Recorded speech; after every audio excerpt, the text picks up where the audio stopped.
Capítulo 1.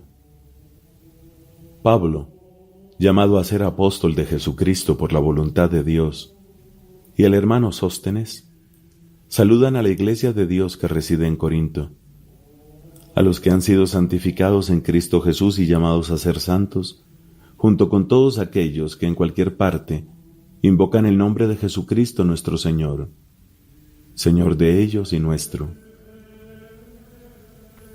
Llegue a ustedes la gracia y la paz que proceden de Dios nuestro Padre y del Señor Jesucristo.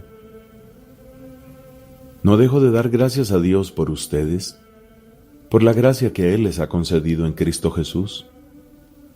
En efecto, ustedes han sido colmados en Él con toda clase de riquezas, las de la palabra y las del conocimiento, en la medida que el testimonio de Cristo se arraigó en ustedes.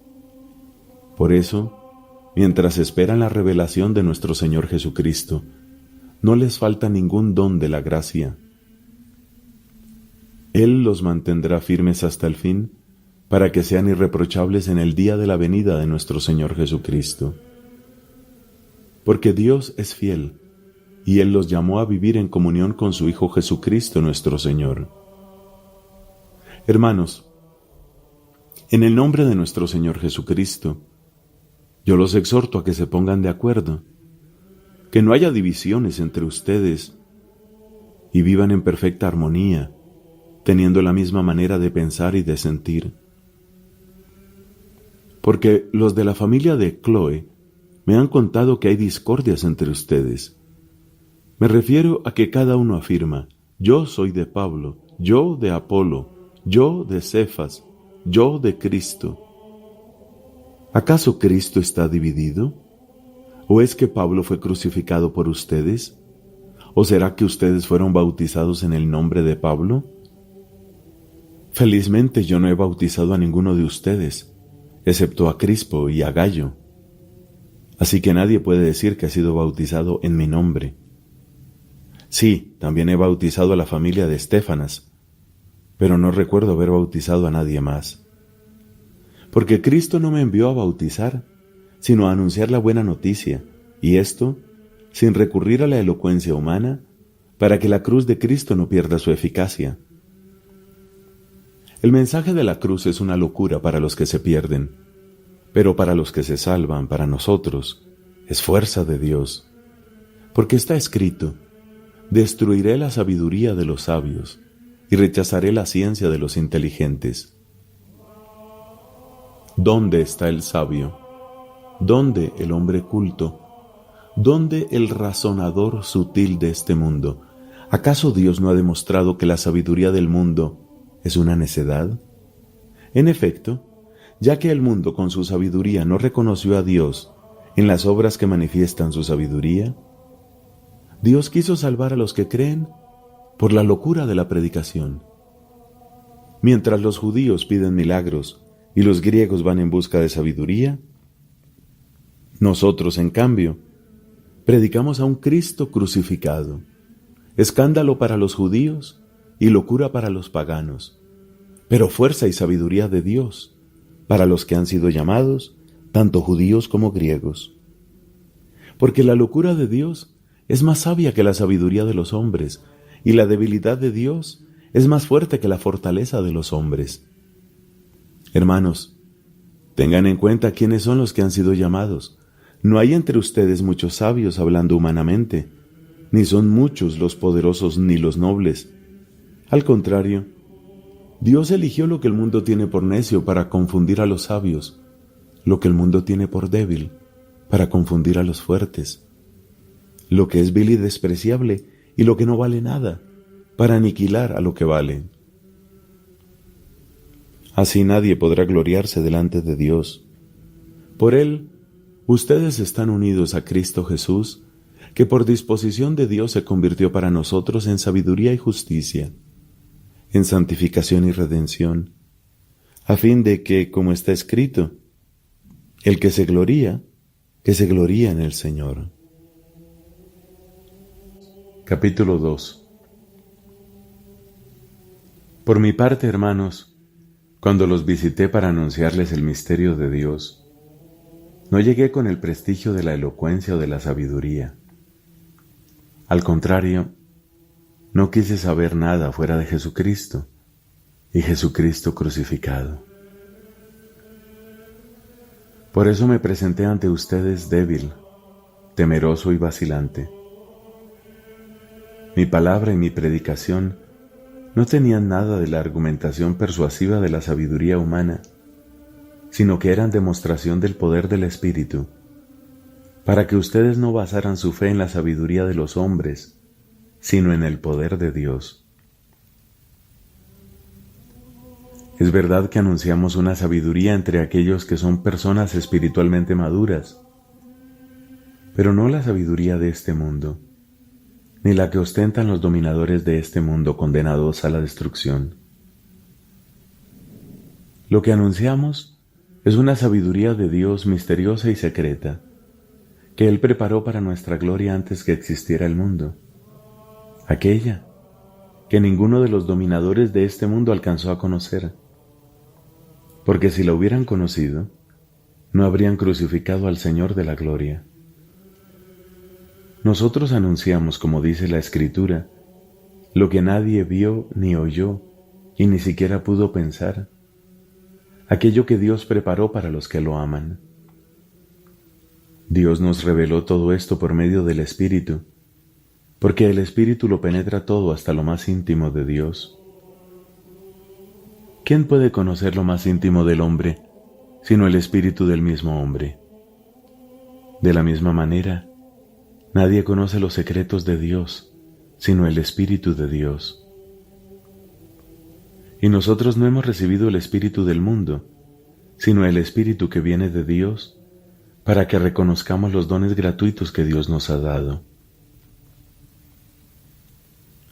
Nosotros no hablamos de estas cosas con palabras aprendidas de la sabiduría humana, sino con el lenguaje que el Espíritu de Dios nos ha enseñado, expresando en términos espirituales las realidades del Espíritu. El hombre puramente natural no valora lo que viene del Espíritu de Dios, es una locura para él y no lo puede entender, porque para juzgarlo necesita del Espíritu.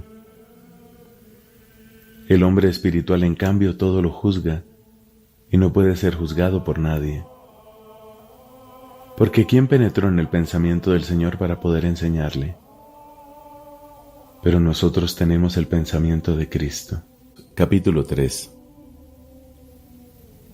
Por mi parte, no pude hablarles como a hombres espirituales, sino como a hombres carnales, como a quienes todavía son niños en Cristo.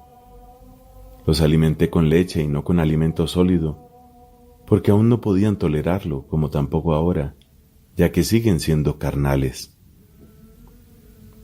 Los celos y discordias que hay entre ustedes, ¿no prueban acaso que todavía son carnales y se comportan de una manera puramente humana?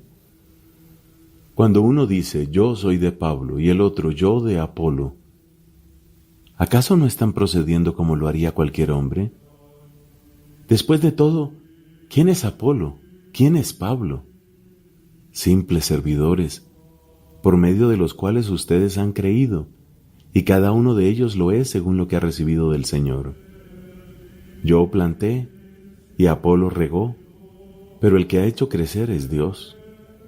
Ni el que planta ni el que riega valen algo, sino Dios, que hace crecer. No hay ninguna diferencia entre el que planta y el que riega.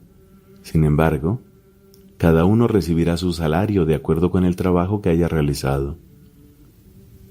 Porque nosotros somos cooperadores de Dios, y ustedes son el campo de Dios, el edificio de Dios. Según la gracia que Dios me ha dado, yo puse los cimientos como lo hace un buen arquitecto, y otro edifica encima. Que cada cual se fije bien de qué manera construye. El fundamento ya está puesto y nadie puede poner otro, porque el fundamento es Jesucristo. Sobre él se puede edificar con oro, plata, piedras preciosas, madera, pasto o paja. La obra de cada uno aparecerá tal como es, porque el día del juicio, que se revelará por medio del fuego, la pondrá de manifiesto, y el fuego probará la calidad de la obra de cada uno. Si la obra construida sobre el fundamento resiste la prueba, el que la hizo recibirá la recompensa. Si la obra es consumida, se perderá. Sin embargo, su autor se salvará como quien se libra del fuego. ¿No saben que ustedes son templo de Dios y que el Espíritu de Dios habita en ustedes? Si alguno destruye el templo de Dios, Dios lo destruirá a él. Porque el templo de Dios es sagrado y ustedes son ese templo. Que nadie se engañe. Si alguno de ustedes se tiene por sabio en este mundo, que se haga insensato para ser realmente sabio. Porque la sabiduría de este mundo es locura delante de Dios. En efecto, dice la Escritura, Él sorprende a los sabios en su propia astucia, y además, el Señor conoce los razonamientos de los sabios y sabe que son vanos. En consecuencia, que nadie se gloríe en los hombres, porque todo les pertenece a ustedes. Pablo, Apolo, Cefas, el mundo, la vida, la muerte, el presente o el futuro, todo es de ustedes, pero ustedes son de Cristo, y Cristo es de Dios.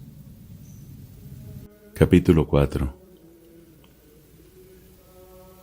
Los hombres deben considerarnos simplemente como servidores de Cristo y administradores de los misterios de Dios. Ahora bien, lo que se pide a un administrador es que sea fiel. En cuanto a mí, poco me importa que me juzguen ustedes o un tribunal humano, ni siquiera yo mismo me juzgo. Es verdad que mi conciencia nada me reprocha, pero no por eso estoy justificado. Mi juez es el Señor. Por eso no hagan juicios prematuros, dejen que venga el Señor. Él sacará a la luz lo que está oculto en las tinieblas y manifestará las intenciones secretas de los corazones. Entonces, cada uno recibirá de Dios la alabanza que le corresponda. En todo esto, hermanos, les puse mi ejemplo y el de Apolo, a fin de que aprendan de nosotros el refrán: no vayamos más allá de lo que está escrito. Y así, nadie tome partido orgullosamente en favor de uno contra otro. En efecto, ¿con qué derecho te distingues de los demás? ¿Y qué tienes que no hayas recibido? Y si lo has recibido, ¿por qué te glorías como si no lo hubieras recibido? ¿Será que ustedes ya están satisfechos? ¿Será que se han enriquecido o que se han convertido en reyes sin necesidad de nosotros? Ojalá que así fuera, para que nosotros pudiéramos reinar con ustedes. Pienso que a nosotros los apóstoles, Dios nos ha puesto en el último lugar como condenados a muerte, ya que hemos llegado a ser un espectáculo para el mundo, para los ángeles y los hombres. Nosotros somos tenidos por necios a causa de Cristo, y en cambio, ustedes son sensatos en Cristo. Nosotros somos débiles y ustedes fuertes. Ustedes gozan de prestigio y nosotros somos despreciados. Hasta ahora sufrimos hambre, sed y frío. Somos maltratados y vivimos errantes. Nos agotamos trabajando con nuestras manos. Nos insultan y deseamos el bien. Padecemos persecución y la soportamos. Nos calumnian y consolamos a los demás. Hemos llegado a ser como la basura del mundo, objeto de desprecio para todos hasta el día de hoy. No les escribo estas cosas para avergonzarlos, sino para reprenderlos como a hijos muy queridos. Porque, aunque tengan 10,000 preceptores en Cristo, ¿no tienen muchos padres? Soy yo el que los ha engendrado en Cristo Jesús, mediante la predicación de la buena noticia. Les ruego, por lo tanto, que sigan mi ejemplo. Por esta misma razón les envié a Timoteo, mi hijo muy querido y fiel en el Señor. Él les recordará mis normas de conducta, que son las de Cristo, y que yo enseño siempre en todas las iglesias. Algunos de ustedes, pensando que yo no regresaría, se han llenado de orgullo, pero pronto iré a verlos, si así lo quiere el Señor, y entonces los juzgaré no por sus palabras, sino por el poder que tienen. Porque el reino de Dios no es cuestión de palabras, sino de poder. ¿Qué prefieren? ¿Que vaya a verlos con la vara en la mano? ¿O con amor y espíritu de mansedumbre? Capítulo 5. Es cosa pública que se cometen entre ustedes actos deshonestos, como no se encuentran ni siquiera entre los paganos, a tal extremo que uno convive con la mujer de su padre, y todavía se enorgullecen, en lugar de estar de duelo para que se expulse al que cometió esa acción. En lo que a mí respecta, estando ausente con el cuerpo pero presente con el espíritu, ya lo he juzgado, como si yo mismo estuviera allí. Es necesario que ustedes y yo nos reunamos espiritualmente en el nombre y con el poder de nuestro Señor Jesús, para que este hombre sea entregado a Satanás. Así se perderá su carne, pero se salvará su espíritu en el día del Señor. No es como para gloriarse. ¿No saben que un poco de levadura hace fermentar toda la masa? Despójense de la vieja levadura para hacer una nueva masa, ya que ustedes mismos son como el pan sin levadura, porque Cristo nuestra Pascua ha sido inmolado. Celebremos entonces nuestra Pascua, no con la vieja levadura de la malicia y la perversidad, sino con los panes sin levadura de la pureza y la verdad. En una carta anterior les advertí que no se mezclaran con los deshonestos. No quiero decir que se aparten por completo de los deshonestos de este mundo, de los avaros, de los ladrones y de los idólatras. De ser así tendrían que abandonar este mundo. Lo que quise decirles es que no se mezclen con aquellos que, diciéndose hermanos, son deshonestos, avaros, idólatras, difamadores, bebedores o ladrones. Les aconsejo que ni siquiera coman con ellos. No es asunto mío juzgar a los que están fuera de la iglesia. Ustedes juzguen a los que están adentro, porque a los de fuera los juzga Dios. Expulsen al perverso de en medio de ustedes. Capítulo 6. ¿Cómo es posible que cuando uno de ustedes tiene algún conflicto con otro, se atreve a reclamar justicia a los injustos en lugar de someterse al juicio de los santos? ¿No saben ustedes que los santos juzgarán al mundo? Y si el mundo va a ser juzgado por ustedes, ¿cómo no van a ser capaces de juzgar asuntos de mínima importancia? ¿Ignoran que vamos a juzgar a los mismos ángeles? Con mayor razón entonces los asuntos de esta vida. Y pensar que cuando ustedes tienen litigios, buscan como jueces a los que no son nadie para la iglesia. Lo digo para avergonzarlos. Por lo visto no hay entre ustedes ni siquiera un hombre sensato que sea capaz de servir de árbitro entre sus hermanos. Un hermano pleitea con otro, y esto delante de los que no creen. Ya está mal que haya litigios entre ustedes.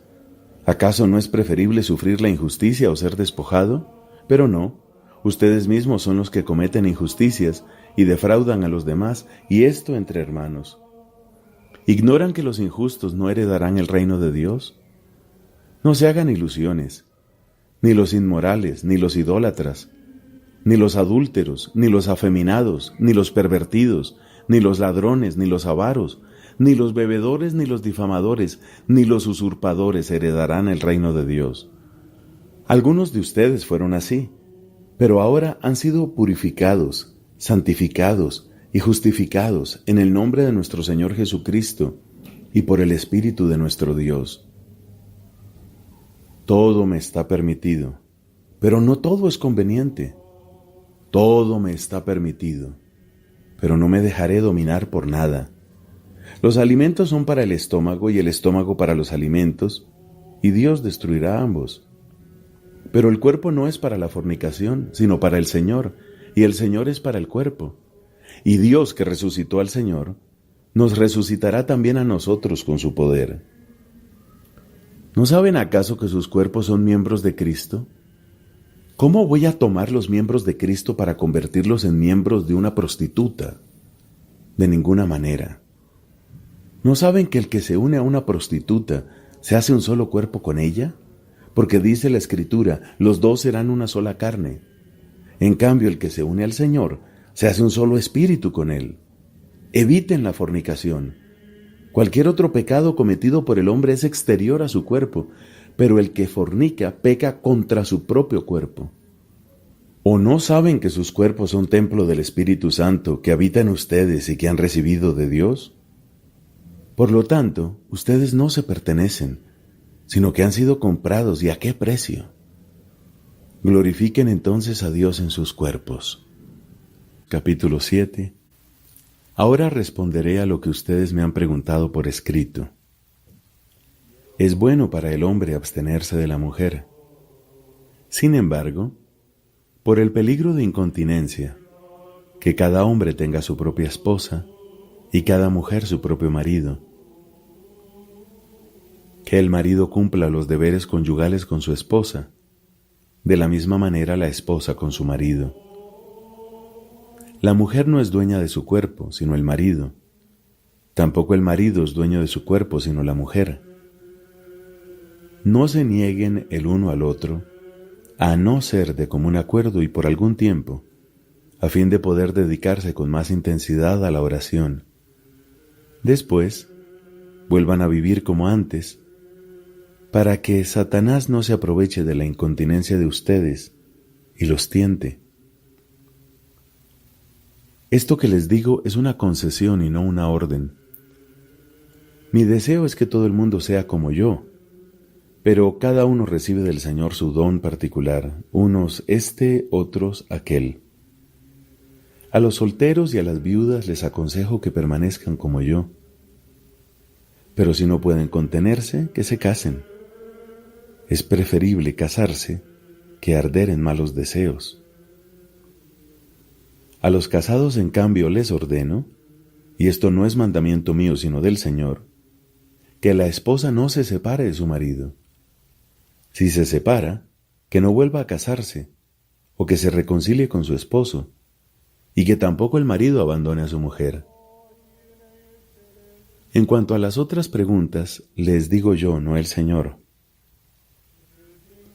Si un hombre creyente tiene una esposa que no cree, pero ella está dispuesta a convivir con él, que no la abandone. Y si una mujer se encuentra en la misma condición, que tampoco se separe de su esposo. Porque el marido que no tiene fe es santificado por su mujer, y la mujer que no tiene fe es santificada por el marido creyente. Si no fuera así, los hijos de ustedes serían impuros. En cambio, están santificados. Pero si el cónyuge que no cree desea separarse, que lo haga, y en ese caso, el cónyuge creyente no permanece ligado al otro, porque Dios nos ha llamado a vivir en paz. Después de todo, ¿qué sabes tú que eres la esposa, si podrás o no salvar a tu marido? Y tú, marido, si podrás salvar a tu mujer. Fuera de este caso, que cada uno siga viviendo en la condición que el Señor le asignó y en la que se encontraba cuando fue llamado. Esto es lo que prescribo en todas las iglesias. Si un hombre estaba circuncidado antes que Dios lo llamara, que no oculte la señal de la circuncisión. Si el llamado lo encontró incircunciso, que no se circuncide. Lo que vale no es la circuncisión, sino cumplir los mandamientos de Dios. Que cada uno permanezca en el estado en que se encontraba cuando Dios lo llamó. ¿Eras esclavo al escuchar el llamado de Dios? No te preocupes por ello, y aunque puedas llegar a ser un hombre libre, aprovecha más bien tu condición de esclavo. Porque el que era esclavo cuando el Señor lo llamó, ahora es un hombre libre en el Señor. De la misma manera, el que era libre cuando el Señor lo llamó, ahora es un esclavo de Cristo. Ustedes han sido redimidos. ¿Y a qué precio? No se hagan esclavos de los hombres. Hermanos, que cada uno permanezca delante de Dios en el estado en que se encontraba cuando fue llamado. Acerca de la virginidad, no tengo ningún precepto del Señor, pero hago una advertencia, como quien, por la misericordia del Señor, es digno de confianza. Considero que por las dificultades del tiempo presente, Lo mejor para el hombre es vivir sin casarse. ¿Estás unido a una mujer? No te separes de ella. ¿No tienes mujer? No la busques. Si te casas, no pecas. Y si una joven se casa, tampoco peca. Pero los que lo hagan sufrirán tribulaciones en su carne que yo quisiera evitarles. Lo que quiero decir, hermanos, es esto: queda poco tiempo. Mientras tanto, los que tienen mujer vivan como si no la tuvieran, los que lloran como si no lloraran, los que se alegran como si no se alegraran, los que compran como si no poseyeran nada, los que disfrutan del mundo como si no disfrutaran, porque la apariencia de este mundo es pasajera. Yo quiero que ustedes vivan sin inquietudes. El que no tiene mujer se preocupa de las cosas del Señor buscando cómo agradar al Señor. En cambio, el que tiene mujer se preocupa de las cosas de este mundo buscando cómo agradar a su mujer, y así su corazón está dividido. También la mujer soltera, lo mismo que la virgen, se preocupa de las cosas del Señor, tratando de ser santa en el cuerpo y en el espíritu. La mujer casada, en cambio, se preocupa de las cosas de este mundo, buscando cómo agradar a su marido. Les he dicho estas cosas para el bien de ustedes, no para ponerles un obstáculo, sino para que ustedes hagan lo que es más conveniente y se entreguen totalmente al Señor. Si un hombre, encontrándose en plena vitalidad, cree que no podrá comportarse correctamente con la mujer que ama y que debe casarse, que haga lo que le parezca. Si se casan, no comete ningún pecado. En cambio, el que decide no casarse con ella porque se siente interiormente seguro y puede contenerse con pleno dominio de su voluntad, también obra correctamente. Por lo tanto, el que se casa con la mujer que ama hace bien, pero el que no se casa obra mejor todavía. La mujer permanece ligada a su marido mientras éste vive.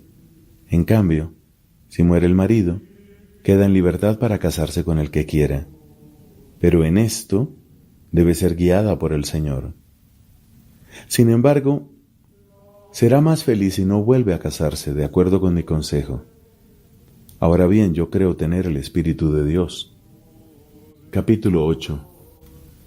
Con respecto a la carne sacrificada a los ídolos, todos tenemos el conocimiento debido, ya lo sabemos, pero el conocimiento llena de orgullo mientras que el amor edifica. Si alguien se imagina que conoce algo, no ha llegado todavía a conocer como es debido. En cambio, el que ama a Dios es reconocido por Dios. En cuanto a comer la carne sacrificada a los ídolos, sabemos bien que los ídolos no son nada y que no hay más que un solo Dios. Es verdad que algunos son considerados dioses, sea en el cielo o en la tierra. De hecho, hay una cantidad de dioses y una cantidad de señores, pero para nosotros no hay más que un solo Dios, el Padre, de quien todo procede y a quien nosotros estamos destinados, y un solo Señor, Jesucristo, por quien todo existe y por quien nosotros existimos. Sin embargo, no todos tienen este conocimiento. Algunos, habituados hasta hace poco a la idolatría, comen la carne sacrificada a los ídolos como si fuera sagrada, y su conciencia, que es débil, queda manchada. Ciertamente, no es un alimento lo que no acerca a Dios. Ni por dejar de comer somos menos, ni por comer somos más. Pero tengan cuidado que el uso de esta libertad no sea ocasión de caída para el débil. Si alguien te ve a ti, que sabes cómo se debe obrar, sentado a la mesa en un templo pagano, ¿no se sentirá autorizado a causa de la debilidad de su conciencia a comer lo que ha sido sacrificado a los ídolos? Y así tú, que tienes el debido conocimiento, haces perecer al débil, ese hermano por el que murió Cristo. Pecando de esa manera contra sus hermanos e hiriendo su conciencia que es débil, ustedes pecan contra Cristo. Por lo tanto, si un alimento es ocasión de caída para mi hermano, nunca probaré carne a fin de evitar su caída. Capítulo 9. ¿Acaso yo no soy libre? ¿No soy apóstol? ¿No he visto a Jesús nuestro Señor? ¿No son ustedes mi obra en el Señor? Si para otros yo no soy apóstol, lo soy al menos para ustedes, porque ustedes son el sello de mi apostolado en el Señor. Esta es mi defensa contra los que me acusan. ¿Acaso no tenemos derecho a comer y a beber, a viajar en compañía de una mujer creyente como lo hacen los demás apóstoles, los hermanos del Señor y el mismo Cefas? ¿O bien, Bernabé y yo somos los únicos que estamos obligados a trabajar para subsistir? ¿Qué soldado hace una campaña a sus propias expensas? ¿O quién planta una viña y no come de sus frutos? ¿O quién apacienta un rebaño y no se alimenta con la leche de las ovejas? Aunque parezca que hablo en términos demasiado humanos, la ley nos enseña lo mismo. Porque está escrito en la ley de Moisés: no pondrás bozal al buey que trilla. ¿Será que Dios se preocupa de los bueyes? ¿No será que Él habla de nosotros? Sí, esto se escribió por nosotros, porque el que ara tiene que arar con esperanza, y el que trilla el grano debe hacerlo con esperanza de recoger su parte. Si nosotros hemos sembrado en ustedes bienes espirituales, ¿qué tiene de extraño que recojamos de ustedes bienes temporales? Si otros tienen este derecho sobre ustedes, ¿no lo tenemos nosotros con más razón? Sin embargo, nunca hemos hecho uso de él.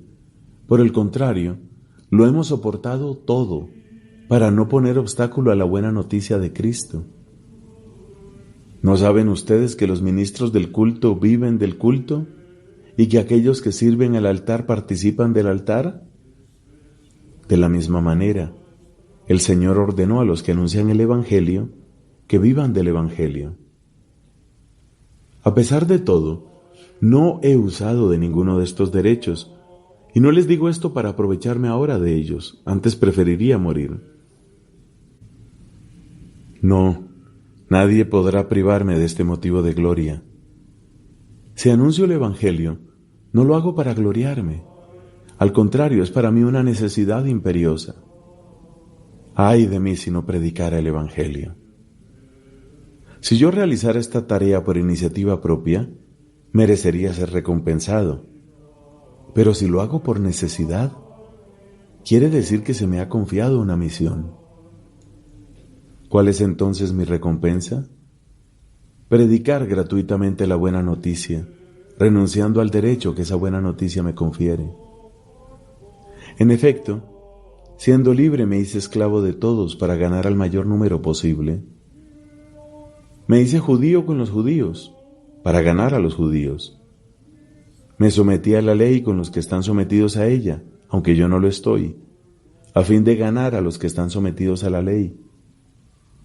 Y con los que no están sometidos a la ley, yo, que no vivo al margen de la ley de Dios, porque estoy sometido a la ley de Cristo, me hice como uno de ellos, a fin de ganar a los que no están sometidos a la ley. Y me hice débil con los débiles para ganar a los débiles. Me hice todo para todos, para ganar por lo menos a algunos, a cualquier precio.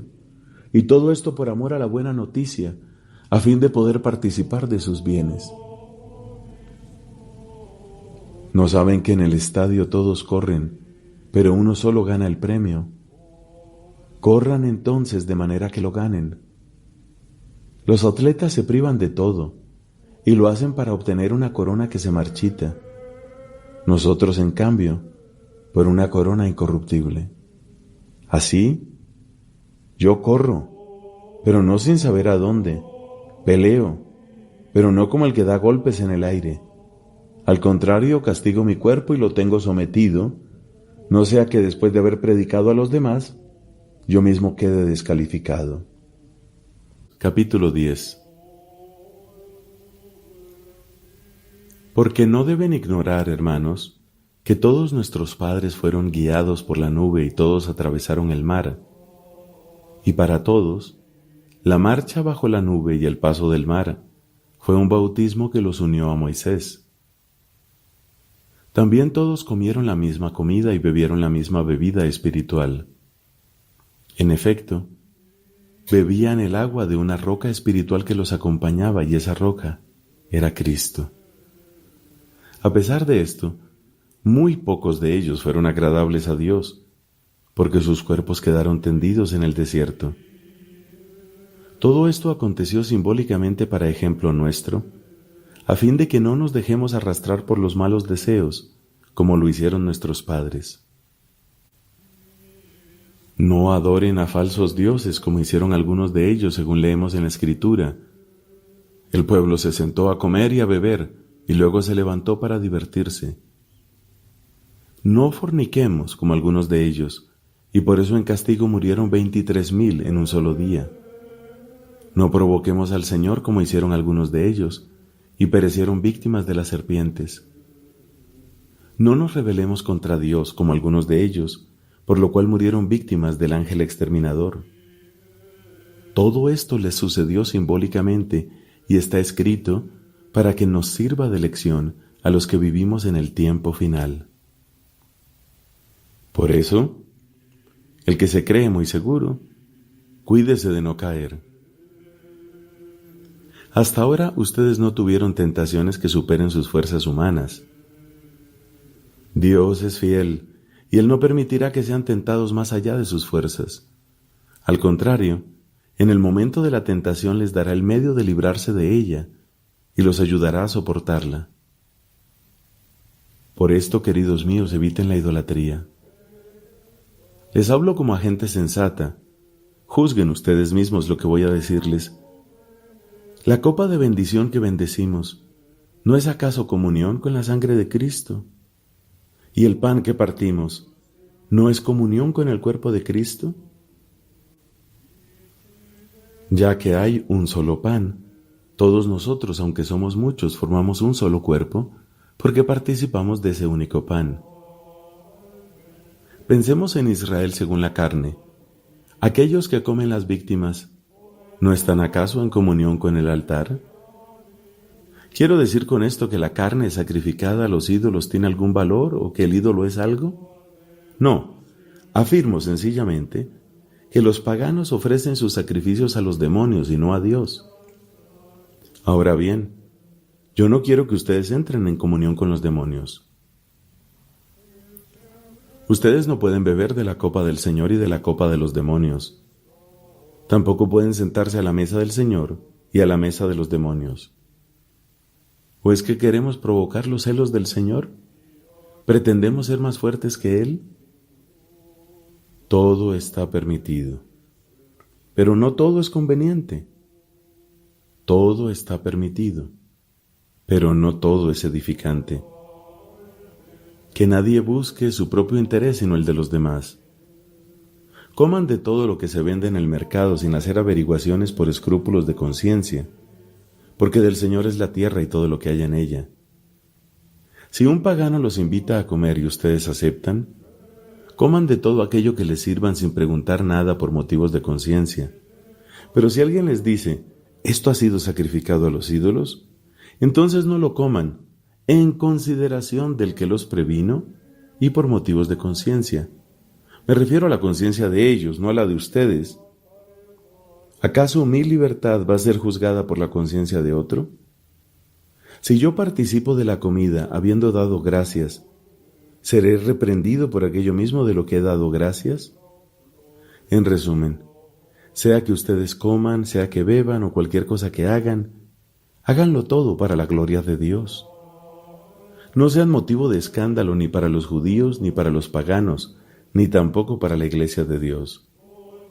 Hagan como yo, que me esfuerzo por complacer a todos en todas las cosas, no buscando mi interés personal, sino el del mayor número para que puedan salvarse.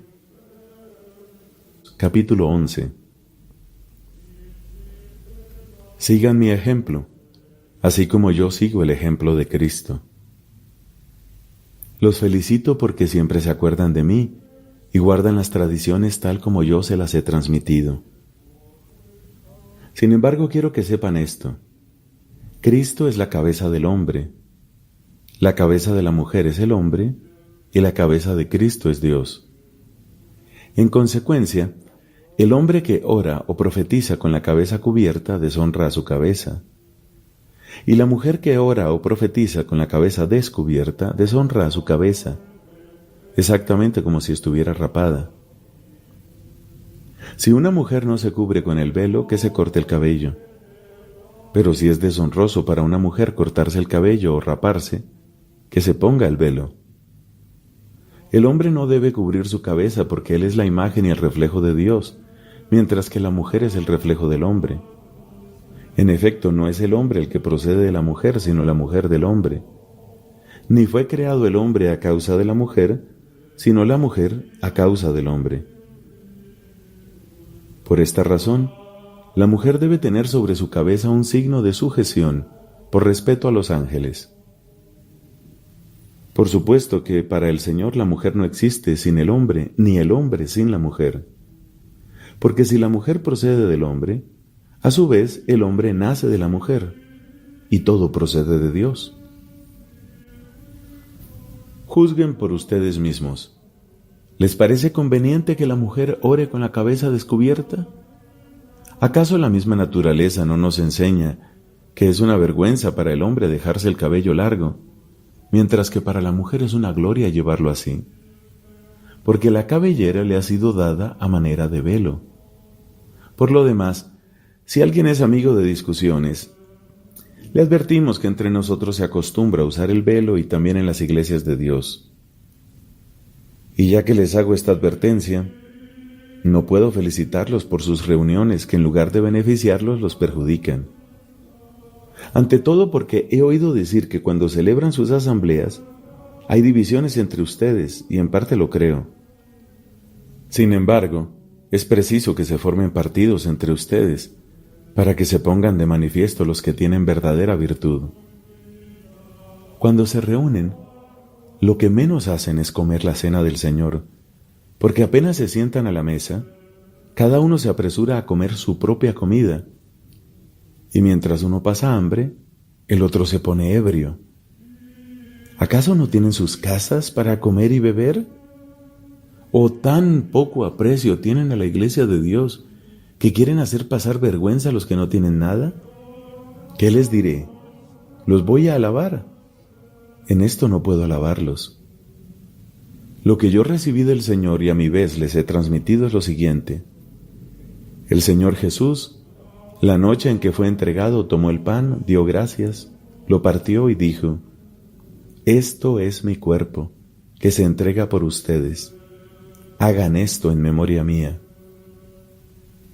De la misma manera, después de cenar, tomó la copa diciendo: «Esta copa es la nueva alianza que se sella con mi sangre. Siempre que la beban, háganlo en memoria mía». Y así, siempre que coman este pan y beban esta copa, proclamarán la muerte del Señor hasta que Él vuelva. Por eso, el que coma el pan o beba la copa del Señor indignamente, tendrá que dar cuenta del cuerpo y de la sangre del Señor. Que cada uno se examine a sí mismo antes de comer este pan y beber esta copa. Porque si come y bebe sin discernir el cuerpo del Señor, come y bebe su propia condenación. Por eso entre ustedes hay muchos enfermos y débiles, y son muchos los que han muerto. Si nos examináramos a nosotros mismos, no seríamos condenados. Pero el Señor nos juzga y nos corrige para que no seamos condenados con el mundo. Así, hermanos, cuando se reúnan para participar de la cena, espérense unos a otros. Y si alguien tiene hambre, que coma en su casa, para que sus asambleas no sean motivo de condenación. Lo demás lo arreglaré cuando vaya. Capítulo 12. Con relación a los dones espirituales, no quiero, hermanos, que ustedes vivan en la ignorancia. Ustedes saben que cuando todavía eran paganos, se dejaban arrastrar ciegamente al culto de dioses inanimados. Por eso les aseguro que nadie, movido por el Espíritu de Dios, puede decir maldito sea Jesús. Y nadie puede decir Jesús es el Señor si no está impulsado por el Espíritu Santo. Ciertamente hay diversidad de dones, pero todos proceden del mismo Espíritu. Hay diversidad de ministerios, pero un solo Señor. Hay diversidad de actividades, pero es el mismo Dios el que realiza todo en todos. En cada uno, el Espíritu se manifiesta para el bien común. El Espíritu da a uno la sabiduría para hablar, a otro la ciencia para enseñar según el mismo Espíritu, a otro la fe también del mismo Espíritu.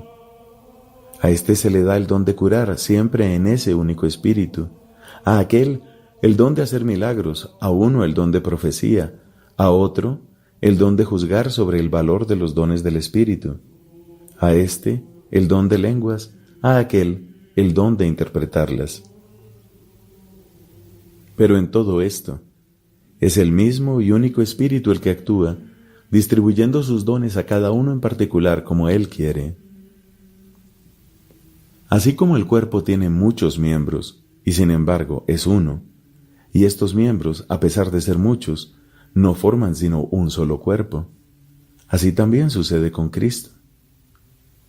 Porque todos hemos sido bautizados en un solo Espíritu para formar un solo cuerpo, judíos y griegos, esclavos y hombres libres, y todos hemos bebido de un mismo Espíritu. El cuerpo no se compone de un solo miembro, sino de muchos. Si el pie dijera, como no soy mano, no formo parte del cuerpo, ¿acaso por eso no seguiría siendo parte de él? Y si el oído dijera, ya que no soy ojo, no formo parte del cuerpo, ¿acaso dejaría de ser parte de él? Si todo el cuerpo fuera ojo, ¿dónde estaría el oído? Y si todo fuera oído, ¿dónde estaría el olfato? Pero Dios ha dispuesto a cada uno de los miembros en el cuerpo, según un plan establecido. Porque si todos fueran un solo miembro, ¿dónde estaría el cuerpo? De hecho, hay muchos miembros, pero el cuerpo es uno solo. El ojo no puede decir a la mano, no te necesito, ni la cabeza a los pies, no tengo necesidad de ustedes. Más aún, los miembros del cuerpo que consideramos más débiles también son necesarios, y los que consideramos menos decorosos son los que tratamos más decorosamente. Así, nuestros miembros menos dignos son tratados con mayor respeto, ya que los otros no necesitan ser tratados de esa manera. Pero Dios dispuso el cuerpo, dando mayor honor a los miembros que más lo necesitan, a fin de que no haya divisiones en el cuerpo, sino que todos los miembros sean mutuamente solidarios. Un miembro sufre, todos los demás sufren con él. Un miembro es enaltecido, todos los demás participan de su alegría. Ustedes son el cuerpo de Cristo, y cada uno en particular, miembros de ese cuerpo. En la Iglesia hay algunos que han sido establecidos por Dios. En primer lugar, como apóstoles. En segundo lugar, como profetas. En tercer lugar, como doctores. Después vienen los que han recibido el don de hacer milagros, el don de curar, el don de socorrer a los necesitados, el don de gobernar y el don de lenguas. ¿Acaso todos son apóstoles? ¿Todos profetas? ¿Todos doctores? ¿Todos hacen milagros? ¿Todos tienen el don de curar? ¿Todos tienen el don de lenguas o el don de interpretarlas? Ustedes, por su parte, aspiren a los dones más perfectos. Y ahora voy a mostrarles un camino más perfecto todavía. Capítulo 13. Aunque yo hablara todas las lenguas de los hombres y de los ángeles, si no tengo amor, soy como una campana que resuena o un platillo que retiñe. Aunque tuviera el don de la profecía y conociera todos los misterios y toda la ciencia, aunque tuviera toda la fe, una fe capaz de trasladar montañas, si no tengo amor no soy nada. Aunque repartiera todos mis bienes para alimentar a los pobres y entregara mi cuerpo a las llamas, si no tengo amor no me sirve para nada. El amor es paciente, es servicial. El amor no es envidioso, no hace alarde ni se envanece. No procede con bajeza, no busca su propio interés, no se irrita, no tiene en cuenta el mal recibido, no se alegra de la injusticia, sino que se regocija con la verdad. El amor todo lo disculpa, todo lo cree, todo lo espera, todo lo soporta. El amor no pasará jamás. Las profecías acabarán, el don de lenguas terminará, la ciencia desaparecerá. Porque nuestra ciencia es imperfecta y nuestras profecías limitadas. Cuando llegue lo que es perfecto, cesará lo que es imperfecto. Mientras yo era niño, hablaba como un niño, sentía como un niño, razonaba como un niño, pero cuando me hice hombre, dejé a un lado las cosas de niño. Ahora vemos como en un espejo confusamente, después veremos cara a cara. Ahora conozco todo imperfectamente, después conoceré como Dios me conoce a mí. En una palabra, ahora existen tres: la fe, la esperanza y el amor. Pero la más grande de todas es el amor. Capítulo 14. Procuren alcanzar ese amor y aspiren también a los dones espirituales, sobre todo al de la profecía. Porque aquel que habla un lenguaje incomprensible no se dirige a los hombres sino a Dios, y nadie le entiende. Dice en éxtasis cosas misteriosas. En cambio, el que profetiza habla a los hombres para edificarlos, exhortarlos y reconfortarlos. El que habla un lenguaje incomprensible se edifica a sí mismo, pero el que profetiza edifica a la comunidad. Mi deseo es que todos ustedes tengan el don de lenguas, pero prefiero que profeticen, porque el que profetiza aventaja al que habla un lenguaje incomprensible, a no ser que este último también interprete ese lenguaje para edificación de la comunidad. Supongamos, hermanos, que yo fuera a verlos y les hablara en esa forma. ¿De qué les serviría si mi palabra no les aportara ni revelación, ni ciencia, ni profecía, ni enseñanza? Sucedería lo mismo que con los instrumentos de música, por ejemplo la flauta o la cítara.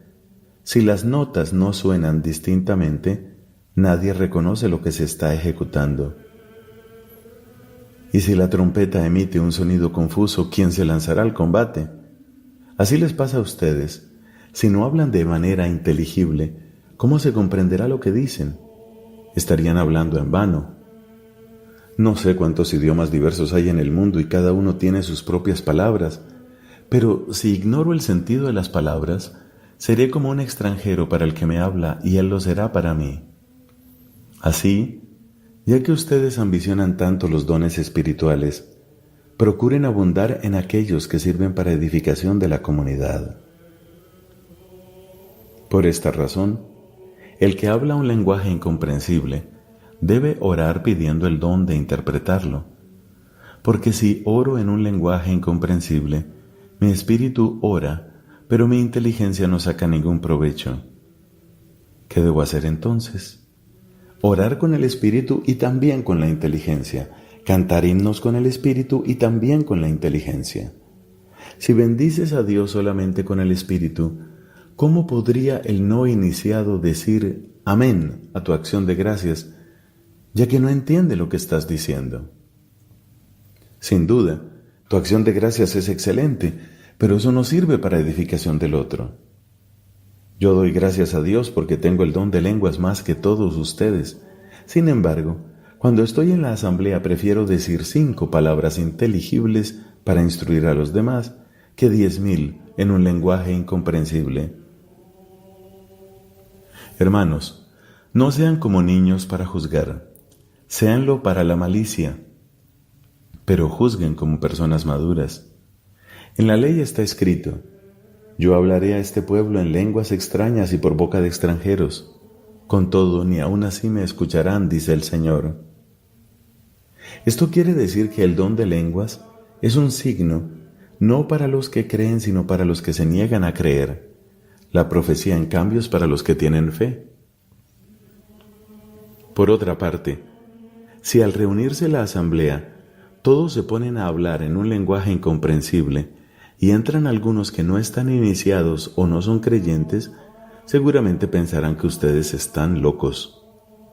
En cambio, si todos profetizan y entra alguno de esos hombres, todos podrán convencerlo y examinarlo. Así quedarán manifiestos los secretos de su corazón, y él, cayendo de rodillas, adorará a Dios y proclamará que Dios está realmente entre ustedes. Hermanos, ¿qué conclusión sacaremos de todo esto? Cuando se reúnen, uno puede cantar salmos, otro enseñar, o transmitir una revelación, o pronunciar un discurso en un lenguaje incomprensible, o dar la interpretación del mismo. Que todo sirva para la edificación común. Se tiene el don de lenguas. Que hablen 2 o a lo sumo 3, y por turno, y que alguien interprete. Si no hay intérprete, que se callen y que cada uno hable consigo mismo y con Dios. Con respecto a los profetas, que hablen 2 o 3 y que los demás juzguen lo que ellos dicen. Si algún otro asistente recibe una revelación, que se calle el que está hablando. Así todos tendrán oportunidad de profetizar uno por uno, para que todos sean instruidos y animados. Los que tienen el don de profecía deben ser capaces de controlar su inspiración, porque Dios quiere la paz y no el desorden. Como en todas las iglesias de los santos, que las mujeres permanezcan calladas durante las asambleas. A ellas no les está permitido hablar. Que se sometan como lo manda la ley. Si necesitan alguna aclaración, que le pregunten al marido en su casa, porque no está bien que la mujer hable en las asambleas. ¿Acaso la palabra de Dios ha salido de ustedes? ¿O ustedes son los únicos que la han recibido? Si alguien se tiene por profeta o se cree inspirado por el Espíritu, reconozcan esto que les escribo, un mandato del Señor. Y si alguien no lo reconoce como tal, es porque Dios no lo ha reconocido a él. En conclusión, hermanos, aspiren al don de la profecía y no impidan que se hable en un lenguaje incomprensible, pero todo debe hacerse con decoro y ordenadamente. Capítulo 15. Hermanos, les recuerdo la buena noticia que yo les he predicado, que ustedes han recibido y a la cual permanecen fieles. Por ella son salvados si la conservan tal como yo se la anuncié. De lo contrario, habrán creído en vano. Les he transmitido en primer lugar lo que yo mismo recibí. Cristo murió por nuestros pecados conforme a la Escritura. Fue sepultado y resucitó al tercer día de acuerdo con la Escritura. Se apareció a Pedro y después a los 12. Luego se apareció a más de 500 hermanos al mismo tiempo, la mayor parte de los cuales vive aún y algunos han muerto. Además, se apareció a Santiago y de nuevo a todos los apóstoles. Por último, se me apareció también a mí, que soy como el fruto de un aborto, porque yo soy el último de los apóstoles y ni siquiera merezco ser llamado apóstol, ya que he perseguido a la iglesia de Dios. Pero por la gracia de Dios soy lo que soy, y su gracia no fue estéril en mí, sino que yo he trabajado más que todos ellos, aunque no he sido yo, sino la gracia de Dios que está conmigo.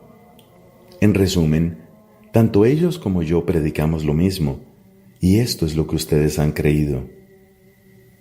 Si se anuncia que Cristo resucitó de entre los muertos, ¿cómo algunos de ustedes afirman que los muertos no resucitan? Si no hay resurrección, Cristo no resucitó, y si Cristo no resucitó, es vana nuestra predicación y vana también la fe de ustedes. Incluso seríamos falsos testigos de Dios, porque atestiguamos que Él resucitó a Jesucristo, lo que es imposible si los muertos no resucitan. Porque si los muertos no resucitan, tampoco Cristo resucitó. Y si Cristo no resucitó, la fe de ustedes es inútil y sus pecados no han sido perdonados. En consecuencia, los que murieron con la fe en Cristo han perecido para siempre. Si nosotros hemos puesto nuestra esperanza en Cristo solamente para esta vida, seríamos los hombres más dignos de lástima. Pero no, Cristo resucitó de entre los muertos el primero de todos. Porque la muerte vino al mundo por medio de un hombre, y también por medio de un hombre viene la resurrección. En efecto, así como todos mueren en Adán, así también todos revivirán en Cristo, cada uno según el orden que le corresponde. Cristo el primero de todos, luego aquellos que estén unidos a Él en el momento de su venida.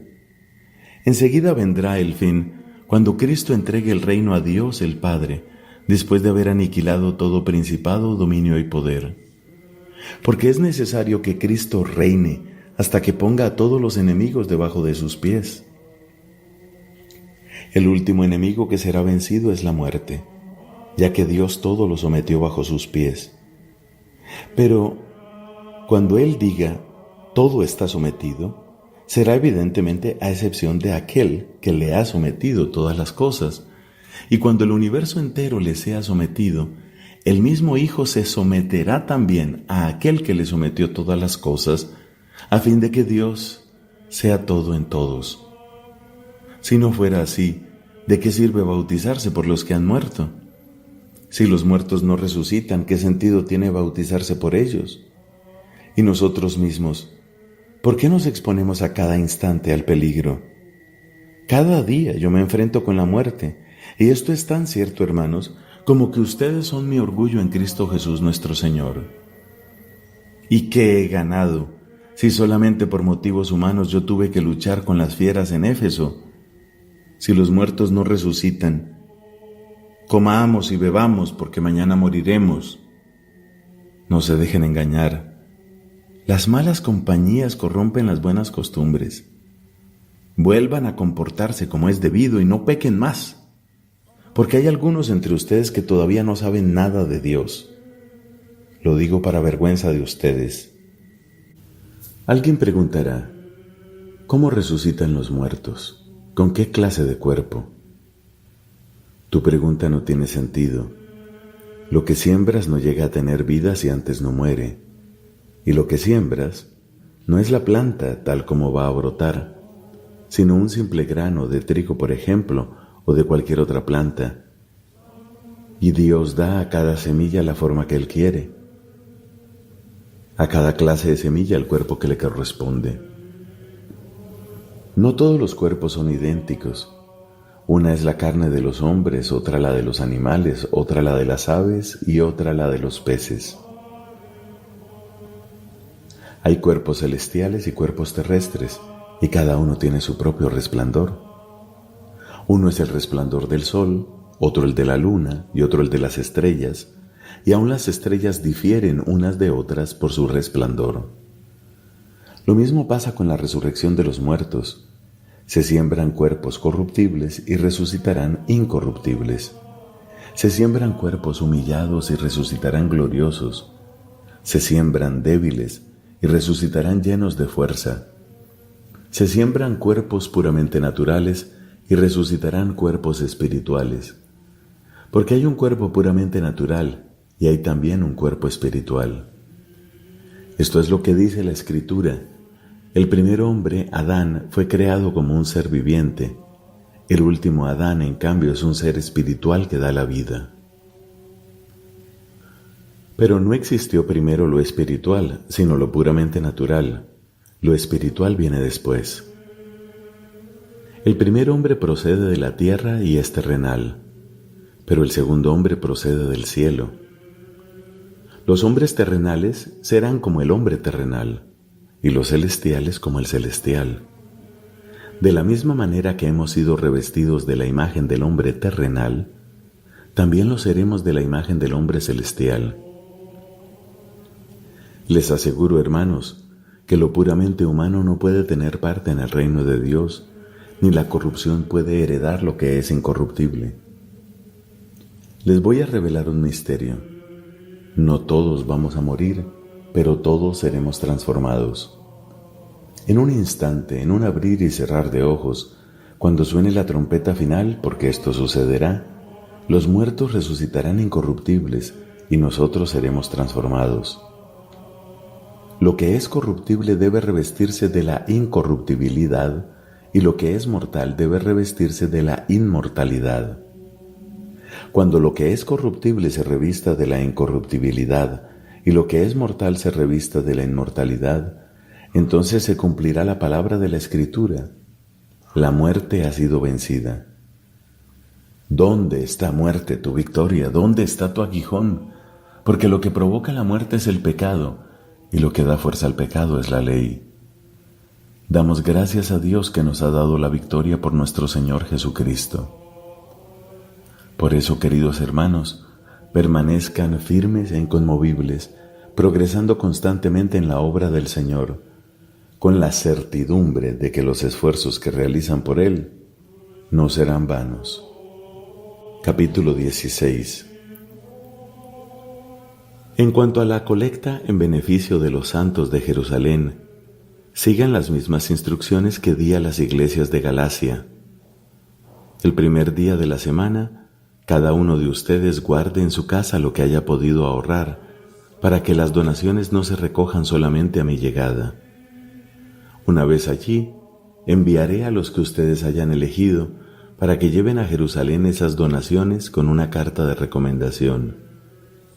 Si conviene que yo también vaya, ellos viajarán conmigo. Yo iré a verlos a ustedes después de atravesar Macedonia, donde estaré de paso. Tal vez me quede con ustedes algún tiempo, a lo mejor durante todo el invierno, a fin de que me ayuden a proseguir viaje hasta el lugar de mi destino. Porque no quiero verlos solo de paso, sino que espero quedarme algún tiempo entre ustedes, si el Señor lo permite. Mientras tanto, permaneceré en Éfeso hasta Pentecostés, ya que se ha abierto una gran puerta para mi predicación, aunque los adversarios son numerosos.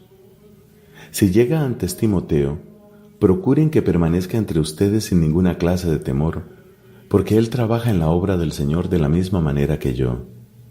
Que nadie lo menosprecie. Ofrézcanle los medios necesarios para que se reúna conmigo, porque yo lo estoy esperando con los hermanos. En cuanto a nuestro hermano Apolo, le insistí mucho para que fuera a visitarlos junto con los hermanos, pero él se negó rotundamente a hacerlo por ahora. Irá cuando se le presente la ocasión. Estén atentos, permanezcan firmes en la fe, compórtense varonilmente, sean fuertes. Todo lo que hagan, háganlo con amor. Una recomendación más, hermanos. Ustedes saben que Estéfanas y su familia, los primeros que abrazaron la fe en Acaya, han decidido consagrarse al servicio de los hermanos. Por eso les ruego que ustedes a su vez sean solícitos con ellos, y no solo con ellos, sino con todos los que colaboran en sus trabajos y esfuerzos. Yo me alegré con la visita de Estéfanas, de Fortunato y de Acaico. Ellos llenaron el vacío que ustedes habían dejado y han tranquilizado mi espíritu y el de ustedes. Sepan apreciarlos como corresponde. Las iglesias de la provincia de Asia les envían saludos. También los saludan en el Señor Áquila y Priscila, junto con los hermanos que se congregan en su casa. Todos los hermanos les envían saludos. Salúdense los unos a los otros con el beso santo. Este es mi saludo de puño y letra. Pablo. Si alguien no ama al Señor, que sea maldito. El Señor viene. Que la gracia del Señor Jesús permanezca con ustedes. Yo los amo a todos ustedes en Cristo Jesús. Palabra de Dios. Te alabamos, Señor.